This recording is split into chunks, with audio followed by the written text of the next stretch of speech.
एक था भिखारी। रेल सफर में भीख मांगने के दौरान एक सूट बूट पहने सेठ जी उसे दिखे। उसने सोचा कि यह व्यक्ति बहुत अमीर लगता है, इससे भीख मांगने पर यह मुझे जरूर 6 पैसे देगा। वह उस सेठ से भीख मांगने लगा। भिखारी को देखकर उस सेठ ने कहा, तुम हमेशा मांगते ही तो रहते हो, क्या कभी किसी को कुछ देते भी हो? भिखारी बोला, साहब मैं तो भिखारी हूँ, हमेशा लोगों से मांगता ही रहता हूँ, मेरी इतनी औकात कहाँ कि किसी को कुछ दे सकूं। सेठ जब भी किसी को कुछ दे नहीं सकते, तुम्हें मांगने का भी कोई हक नहीं है। मैं एक व्यापारी हूँ और लेन देन में ही विश्वास करता हूँ। अगर तुम्हारे पास मुझे देने के लिए कुछ हो तो बताओ, तभी मैं तुम्हें बदले में कुछ दे सकता हूँ। तभी वह स्टेशन आ गया जहाँ पर उस सेठ को उतरना था। वह ट्रेन से उतरा और चला गया। इधर भिखारी की कही गई बात के बारे में सोचने लगा। सेठ के द्वारा कही गई बात उस भिखारी के दिल में उतर गई। वह सोचने लगा कि शायद मुझे भीख में अधिक पैसा इसीलिए नहीं मिलता क्योंकि मैं उसके बदले में किसी को कुछ दे नहीं पाता हूँ। लेकिन मैं तो भिखारी हूँ, किसी को कुछ देने लायक भी नहीं हूँ। लेकिन कब तक लोगों को बिना कुछ दिए बिना केवल मांगता ही रहूंगा? बहुत सोचने के बाद भिखारी ने निर्णय लिया कि जो भी व्यक्ति उसे भीख देगा तो उसके बदले में वह भी उस व्यक्ति को कुछ जरूर देगा। लेकिन अब उसके दिमाग में यह प्रश्न चल रहा था कि वह खुद भिखारी है तो भीख के बदले में वह दूसरे को क्या दे सकता है। इस बात को सोचते हुए दिन भर गुजरा, लेकिन उसे अपने प्रश्न का कोई उत्तर नहीं मिला। दूसरे दिन जब वह स्टेशन के पास बैठा हुआ था, तभी उसकी नजर कुछ फूलों पर पड़ी जो स्टेशन के आसपास के पौधों पर खिल रहे थे। उसने सोचा, क्यों ना मैं लोगों को भीख के बदले कुछ फूल ही दे दिया करूं। उसको अपना यह विचार अच्छा लगा और उसने वहां से कुछ फूल तोड़ लिए। वह ट्रेन में भीख मांगने लगा।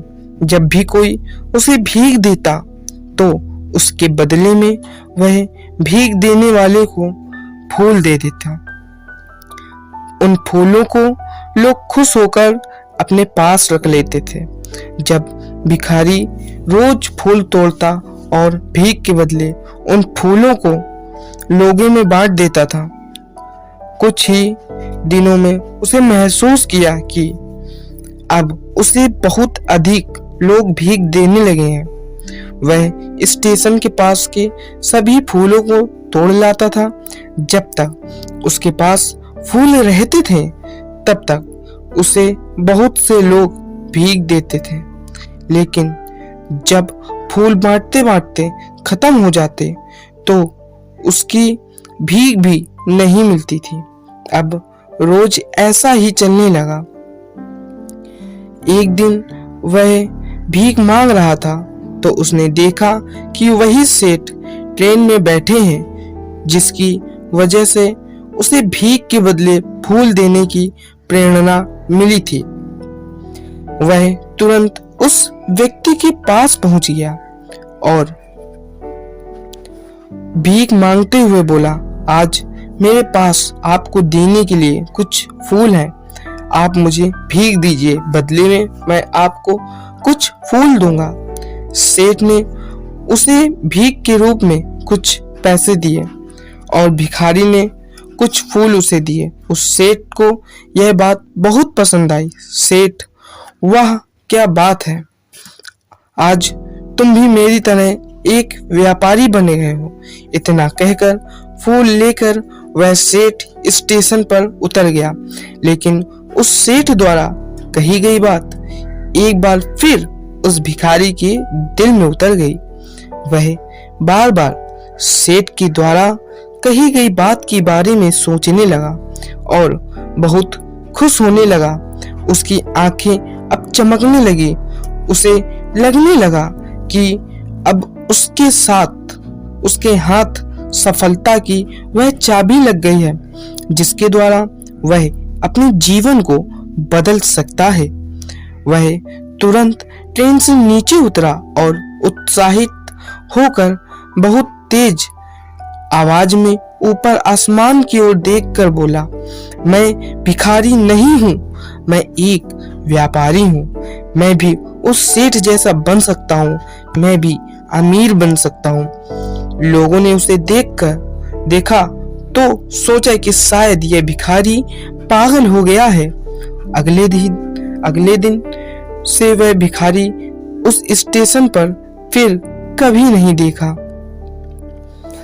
एक वर्ष बाद इसी स्टेशन पर दो व्यक्ति सूट बूट पहने हुए यात्रा कर रहे थे। दोनों ने एक दूसरे को देखा तो उनमें से एक ने दूसरे को हाथ जोड़कर प्रणाम किया और कहा, क्या आपने मुझे पहचाना? सेठ जी, नहीं तो शायद हम लोग पहली बार मिल रहे हैं। भिखारी, सेठ जी आप याद कीजिए, हम पहली बार नहीं बल्कि तीसरी बार मिल रहे हैं। सेठ, मुझे याद नहीं आ रहा, वैसे हम पहले 2 बार कब मिले थे? अब पहला व्यक्ति मुस्कुराया और बोला, हम पहले भी 2 बार इसी ट्रेन में मिले थे। मैं वह भिखारी हूँ जिसको आपने पहली मुलाकात में बताया कि मुझे जीवन में क्या करना चाहिए और दूसरी मुलाकात में बताया कि वास्तव में मैं कौन हूँ। नतीजा यह निकला कि आज मैं फूलों का एक बहुत बड़ा व्यापारी हूँ और इसी व्यापार के काम से दूसरे शहर जा रहा हूँ। दोस्तों, अगर आपको ये कहानी अच्छी लगी हो तो कमेंट में लिखना मत भूलिएगा। वीडियो को लाइक करें, शेयर करें एंड चैनल को सब्सक्राइब करें। अगर दोस्तों आपको भी किसी से भी सीख मिलती है तो आप उसे तुरंत ही ग्रहण कर लें। क्या